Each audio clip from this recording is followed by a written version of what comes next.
جیسے حضرت ابو ہریرہ لیٹے ہوئے تھے الٹے، تو ایک جملہ آپ سے ثابت ہے کہ آپ نے فارسی میں بولا. ایک دفعہ حضور صلی اللہ علیہ وسلم نے فارسی میں گفتگو فرمائی. ابو ہریرہ سے کہا درد در شکم، بخاری شریف میں ہے درد در شکم. ابو ہریرہ پیٹ میں درد ہے. فارسی میں آپ نے ایک دفعہ یہ جملہ بولا ہے. ایران سے لوگ آتے رہتے، یمن بھی ایران کے تابع تھا، پھر عراق کی حدود ایران کے تابع تھی، تو وہاں سے لوگ آتے رہتے تھے. تو کچھ نہ کچھ الفاظ جیسے آپ لوگ عربی تھوڑی ٹوٹی پھوٹی بولنے تو لگے.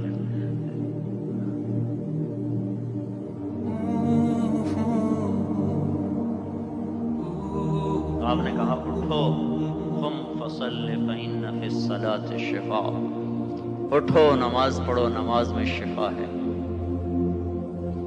اب میرے پیٹ میں درد ہو تو ایک آدمی پوچھے مول صاحب پیٹ میں درد میں کہوں، وہ کہے اٹھے نماز پڑھے.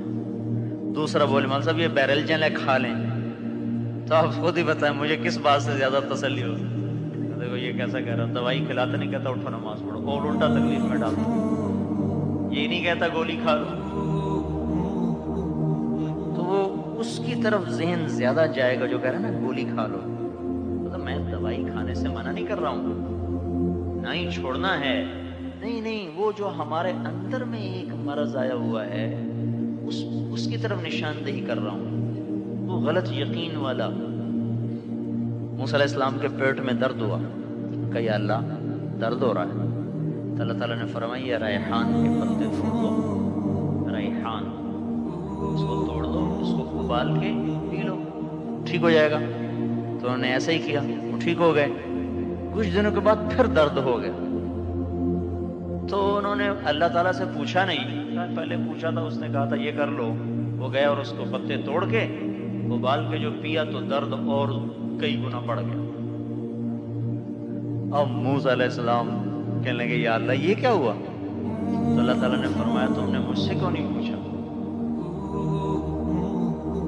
پہلے تو ہم نے پوچھا، ہم نے اس میں شفا ڈال دی.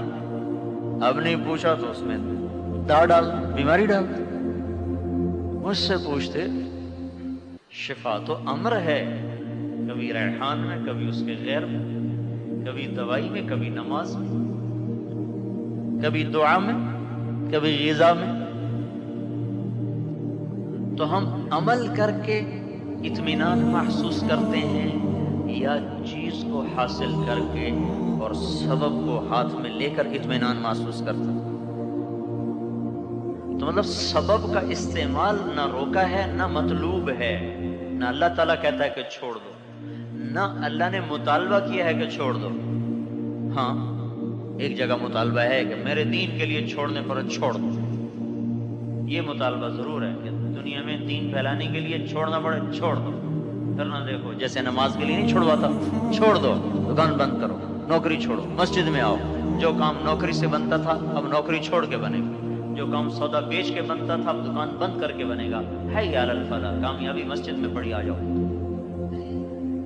تو لمبے وقت کے لیے بھی چھوڑواتا ہے.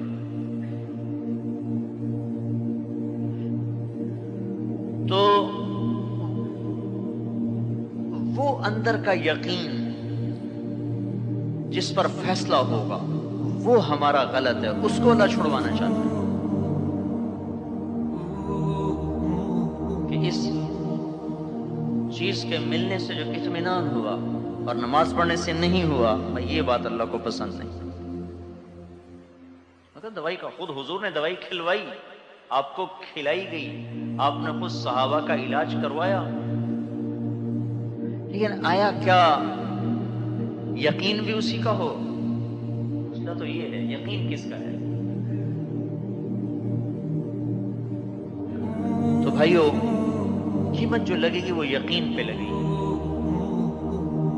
اس لیے حدیث میں آتا ہے ابو بکر رضی اللہ تعالیٰ عنہ کا درجہ تم میں اس کے اعمال کی وجہ سے نہیں، بل ما وقر فی قلبہ،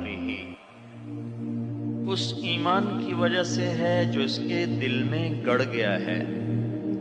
مقصد یہ ہے کہ یہ ممکن ہے ابو بکر سے زیادہ کوئی تہجد پڑھنے والا ہو، اس سے زیادہ کوئی مال خرچ کرنے والا ہو، حضرت عثمان رضی اللہ تعالیٰ عنہ حضرت ابوبکر سے زیادہ مال خرچ کرتے تھے. وہ ایک رکعت میں قرآن پڑھتے تھے. حضرت ابوبکر صدیق سے تو زندگی میں ایک دفعہ بھی ثابت نہیں کہ انہوں نے ایک رکعت میں قرآن پڑھا. عثمان رضی اللہ تعالیٰ عنہ ایک رکعت میں سارا قرآن پڑھ جاتے تھے. اور عبداللہ ابن عمر ساری زندگی کے روزے رکھے انہوں نے. پھر حضور کے اصرار پر ایک دن رکھا, ایک دن چھوڑا. ابوبکر رضی اللہ عنہ سے تو ثابت نہیں کہ انہوں نے ایسے روزے رکھے. تو اعمال میں ممکن ہے اور لوگوں کا اور لوگ ابوبکر سے زیادہ ہوں. اس لیے ابوبکر کا درجہ تو اس کے ان اعمال کی وجہ سے نہیں ہے. لما وقر فی قلبی, جو اس کے دل میں اتر گیا ہے, گڑ گیا ہے. یہ وقر کا لفظ یہاں یہ بڑا عجیب استعمال ہوا ہے, اس لیے کہ وقر کہتے ہیں اونٹ پہ بوجھ لادنے کو. وقر کا جو لفظ ہے اوقرت الجمل, میں نے اونٹ پہ بوجھ لادا. اونٹ پہ اتنا بوجھ لادیں کہ وہ پوری طرح چاروں طرف اس کو, دونوں طرف اس کو نہیں کریں.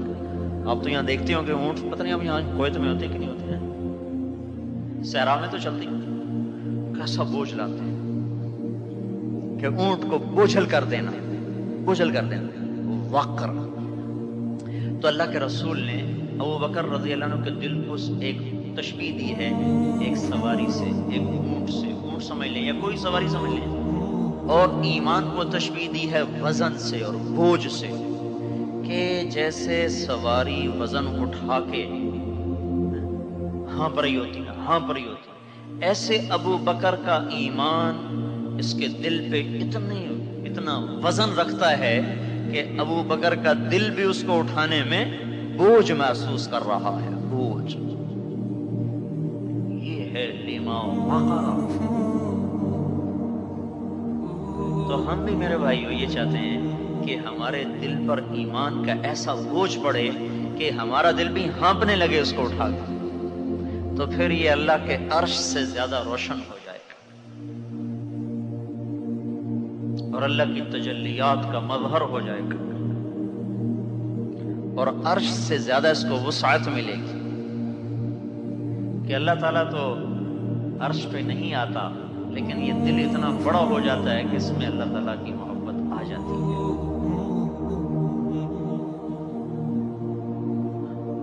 تو تبلیغ وہ سبب ہے جس کے ذریعے سے یہ ایمان اور یہ اعمال کا یقین دل میں اترتا ہے, جس پر انسان کی قیمت اللہ کی بارگاہ میں لگتی ہے. تو اس کے آنے کا راستہ ہے ہجرت, گھروں سے نکلا جائے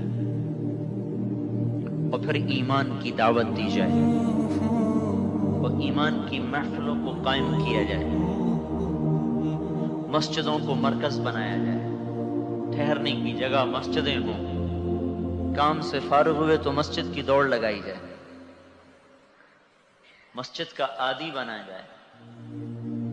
اور جو Masjid کے عادی ہو جاتے ہیں فرشتے ان کے ہم نشین ہو جاتے ہیں. بیمار ہو جائیں تو فرشتے ان کا حال پوچھتے ہیں,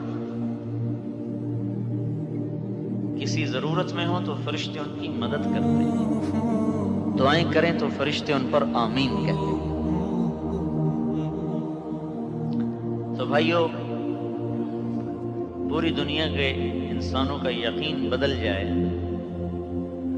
اس پروگرام کے تحت یہ محنت ہے. یہ صرف اس حد تک محدود نہیں ہے کہ ہم بس اپنے ذاتی طور پر دین پہ چلنے والے بن جائیں.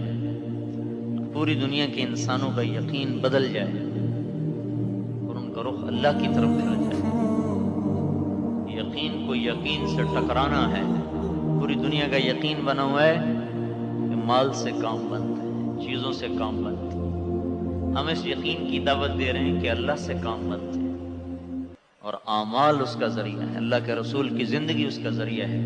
اس یقین کا جب ایک مجموعہ بن جائے گا تو پھر یہ دو یقین آپس میں ٹکرائیں گے, ایک اللہ والا یقین, ایک ایٹم والا یقین.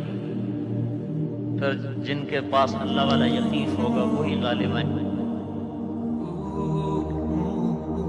عیسیٰ علیہ السلام کی تلاش میں ان کے ساتھی نکلے تو دیکھا تو بحیرہ طبریہ اردن میں ہے اور کچھ اب اسرائیل کے پاس ہے. اس پر اوپر پانی پہ چلتے ہوئے آ رہے ہیں، پانی کے اوپر موجوں کے ساتھ. تو ان کے حواری بڑے حیران ہوئے. ایک نے کہا میں بھی آ جاؤں، میں بھی آ جاؤں. آپ نے کہا آ جاؤ. جو اندر گیا چند قدم آ گیا تو گڑپ گیا اندر. کہنے لگا میں تو ڈوب گیا. تو آپ نے ارشاد فرمایا ہاتھ اوپر کرو. تو ہاتھ کیا تو عیسیٰ علیہ السلام نے پکڑ کے اپنے ساتھ کھڑا کر لیا. کناولنی یدک یا قصیر الایمان، اے تھوڑے ایمان والے ہاتھ پکڑو. یوں پکڑ اپنے ساتھ چلا لیا. پھر ارشاد فرمایا لو کان لابن آدم حبۃ شعیر من الیقین مشى علی الماء، اگر ایک جو کے دانے کے برابر بھی انسان کے دل میں اللہ کا یقین ہو تو میری طرح پانی پہ چل سکتا ہے. کتنا یقین بھائی؟ جو کا دانہ. اور ابھی ایک بات بڑے زمانے کے بعد یاد آئی ابن ابی دنیا رحمۃ اللہ علیہ کی کہ ما قسم للناس شیء اقل من الحلم وما نزل من السماء شیء اقل من الیقین، کہ دو چیزیں دنیا کی منڈی میں بہت تھوڑی ہیں، ایک یقین اور ایک اچھے اخلاق. حلم کا لفظ بڑا وسیع معنی پر ہے، تو اس کو اپنی زبان میں سمجھنا ہو تو وہ اخلاق. تو کہ یہ دو چیزیں بڑی تھوڑی آسمان سے آئی ہیں، یقین اور حلم، اخلاق اردو باری کہہ لیں. تو اگر ایک جو کے دانے کے برابر بھی یقین مل گیا تو پانی بھی راستہ نہیں روک سکتا. تو اس کا مطلب ہے کہ اگر جو سے کا کوئی 10واں حصہ آ گیا تو یہ حرام سے نکل جائیں گے، شیطان سے نکل جائیں گے. پانی پہ چلنے کی ہمیں ضرورت بھی کوئی نہیں، اللہ تعالیٰ نے کشتیاں بنا دی ہیں، اور نہ ہم کوئی شعبہ دکھانا چاہتے ہیں. ہم تو یہ چاہتے ہیں کہ یا اللہ بس تجھے راضی کرنا اپنا کام بنا لے. تو اگر جو کا کوئی 10واں 20واں حصہ بھی آ گیا کویت والوں کے پاس یقین کا اور آپ کے پاس، تو کویت والے آپ کے پیچھے چلیں گے، آپ نہیں ان کے پیچھے چلیں گے. آپ کو کہیں گے ہم سے پاسپورٹ بھی بنوا لو، یہاں کی جنسیت بھی لے لو، بس آپ کویت چھوڑ کے نہ جاؤ. یوں آپ کے پیچھے پھریں. ان سے ہونا دل سے نکال دیں، ان سے نہیں ہے، یہ ہمارے رب نہیں ہے، یہ دل سے نکالیں. ان کی ہیبت کو دل سے نکالیں، ان کے روب کو دل سے نکالیں. وہ تبھی ہوگا جب بڑے کا روب دل میں آئے گا. آپ نے دیکھا نہیں تھانے دار بڑا مونچھوں پہ تاؤ دے رہا ہوتا ہے، اور جب ایس پی آتا ہے تو ایک دم اس کی مونچھیں نیچے ہو جاتی ہیں، رب کیوں ہو جاتا ہے؟ تو یہ آپ کو بڑے تاؤ دکھا رہے ہیں. اگر آپ ان کے سامنے اللہ کو لیں تو بھائی یہ بکری ہو جائیں گے. بس اپنے دل سے کویت سے ہونا دل سے نکال دیں کہ اللہ ہی سے ہوتا ہے، اللہ ہی سے، مخلوق سے نہیں ہوتا، اللہ ہی ہے. اللہ اللہ کرتے کرتے کرتے خون میں، دل میں، دماغ میں، رگ رگ میں اللہ اللہ اللہ، ہر آپ کے خون کا ایک قطرہ اللہ پکارنے لگے.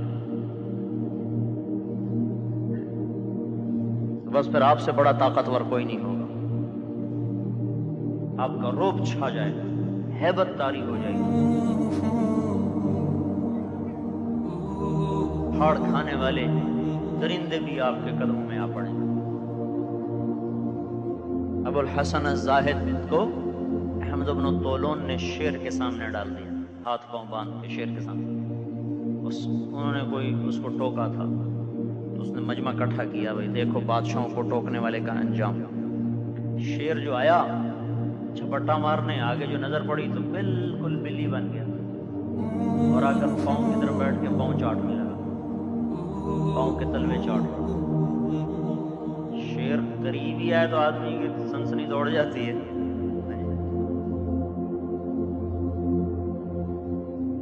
تو جو پیچھے پاؤں چاٹ رہا ہو کیا حال ہوگا ان کا.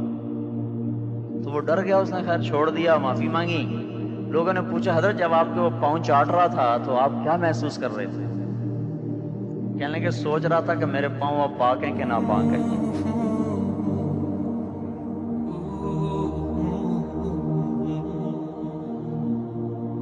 چونکہ یہ مسئلہ ہے کہ بعض علماء کے نزدیک جو خونخوار جانور ہیں، شیر ہے، بھیڑیا ہے، چیتا ہے، ان کا جھوٹا ناپاک ہے، بعضوں کے نزدیک پاک ہے. تو کہنے لگے میں اس میں غور کر رہا تھا کہ اب میرے پاؤں پاک ہیں کہ ناپاک ہیں. جیسے بلی پاؤں چاٹ رہی، تو شیر بلی بن جائیں گے اگر اللہ ہمارے دلوں میں آ جائے. تو بھائی اس کی آپ حضرات نیت کریں سارے ہیں. 4 مہینے چلا تو اس کو ایک خالی ذہن سازی کیا ہے، 4 مہینے میں تو کچھ بھی نہیں ہوتا. روزانہ روزانہ اس یقین کو دل میں اتارنے کی نیت کر کے آپ وقت دیا کریں.